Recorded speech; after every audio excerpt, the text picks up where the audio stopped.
Hi friends, welcome back to MANNAI special food. இந்த வீடியோவில் நம்ம ஒரு சூப்பரான மட்டன் குழம்பு எப்படி செய்கிறது அப்படின்னு பார்க்க போகிறோம்.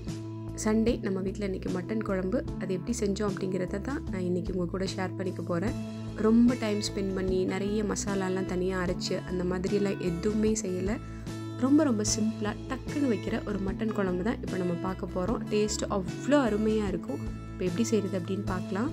ஃபஸ்ட்டு நான் அதுக்கு இங்கே ஒரு குக்கர் எடுத்து அடுப்பில் வச்சுக்கிறேன். இந்த குக்கர் சூடானதும் இதில் 4 இல்லைன்னா 5 ஸ்பூன் கிட்ட நல்லெண்ணெய் சேர்த்துக்கிறேன். இந்த மாதிரி நான்வெஜ் குழம்பு செய்யும்போது கொஞ்சம் அதிகமாக ஆயில் சேர்த்துக்கோங்க, டேஸ்ட் ரொம்ப நல்லாயிருக்கும். இந்த ஆயில் சூடானதும் எப்பவும் நம்ம மட்டன் குழம்புக்கு யூஸ் பண்ணுற மாதிரி பட்டை, கிராம்பு, ஏலக்காய், பிரிஞ்சி இலை இதெல்லாம் சேர்த்துக்கோங்க. அதெல்லாம் சேர்த்துட்டு அது கூட 1/2 ஸ்பூன் சோம்பு சேர்த்துடலாம். சோம்பு சேர்த்து இதெல்லாம் நல்லா பொரிஞ்சதும் நான் இங்கே கொஞ்சம் சின்ன வெங்காயம் கட் பண்ணி வச்சுருக்கேன், ஒரு 1/2 கப் கிட்ட அதை இதில் சேர்த்துக்கிறேன். இங்கே எவ்வளோ வேணாலும் சேர்த்துக்கலாம் சின்ன வெங்காயம், டேஸ்ட் ரொம்ப நல்லாயிருக்கும். இந்த வெங்காயம் நல்லா வதங்கின பிறகு நம்ம இது கூட ஒரு 1.5 டீஸ்பூன் இஞ்சி பூண்டு பேஸ்ட்டு சேர்த்துக்கலாம். இஞ்சி பூண்டு பேஸ்ட்டு சேர்த்து நல்லா அந்த வாசம் வந்த பிறகு இதில் நம்ம க்ளீன் பண்ணி வச்சுருக்க அந்த மட்டனை சேர்த்துடலாம். 3/4 கிலோ மட்டன் எடுத்திருக்கேன். மட்டனை நல்லா க்ளீன் பண்ணிவிட்டு இது கூட நம்ம சேர்த்துடலாம். மட்டனை சேர்த்துட்டு இப்போ இதை நம்ம நல்லா கலந்து விட்டுக்கலாம்.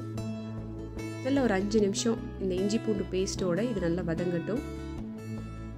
மட்டன் ஓரளவுக்கு இந்த மாதிரி ஆயிலில் கொஞ்சம் நல்லா குக் ஆனதும் இது கூட 1/2 டீஸ்பூன் மஞ்சள் தூள், 2 ஸ்பூன் மிளகாய் தூள், 2 ஸ்பூன் மல்லித்தூள் இதெல்லாம் சேர்த்துட்டு நம்ம இந்த மட்டன் குழம்பு தக்காளி சேர்க்காமல் செய்கிறோம். அதுக்கு பதில் நான் இங்கே 1/4 டம்ளர் தயிர் சேர்த்துக்கிறேன்.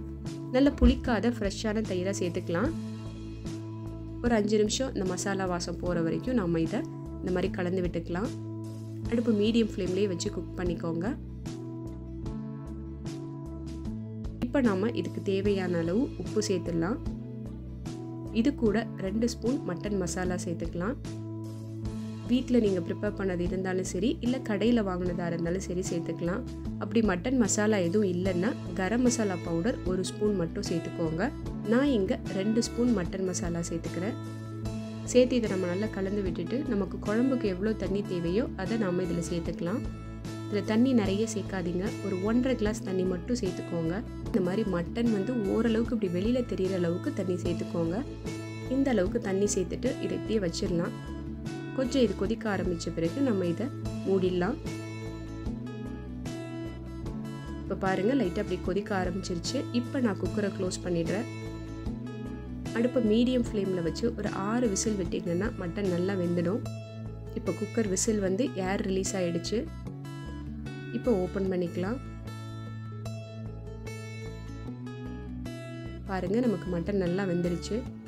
இந்த குக்கர் மூடியை ஓப்பன் பண்ண பிறகு மூடியை திறந்தே வச்சு ஒரு 5லேருந்து 8 நிமிஷம் இதை மீடியம் ஃப்ளேமில் நல்லா கொதிக்க விடுங்க.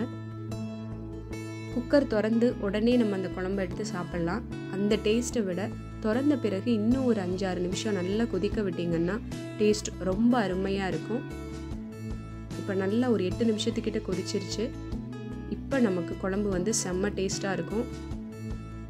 இப்போ நான் ஸ்டவ்வை ஆஃப் பண்ணிவிட்டு இது கூட கொஞ்சம் கொத்தமல்லி இலை சேர்த்துக்கிறேன். ஒரு அருமையான ரொம்ப சிம்பிளான ஒரு மட்டன் குழம்பு நமக்கு ஈஸியாக ரெடி ஆகிடுச்சு. டேஸ்ட் அவ்வளோ அருமையாக இருக்கும். நீங்களும் ட்ரை பண்ணி பாருங்கள். பிடிச்சிருந்ததுன்னா மறக்காமல் MANNAI ஸ்பெஷல் ஃபுட்டுக்கு லைக் பண்ணுங்கள். இன்னும் சப்ஸ்கிரைப் பண்ணலன்னா சப்ஸ்கிரைப் பண்ணுங்கள். இதே மாதிரி வேறு ஒரு நல்ல ரெசிபியோட நம்ம அடுத்த வீடியோவில் பார்க்கலாம்.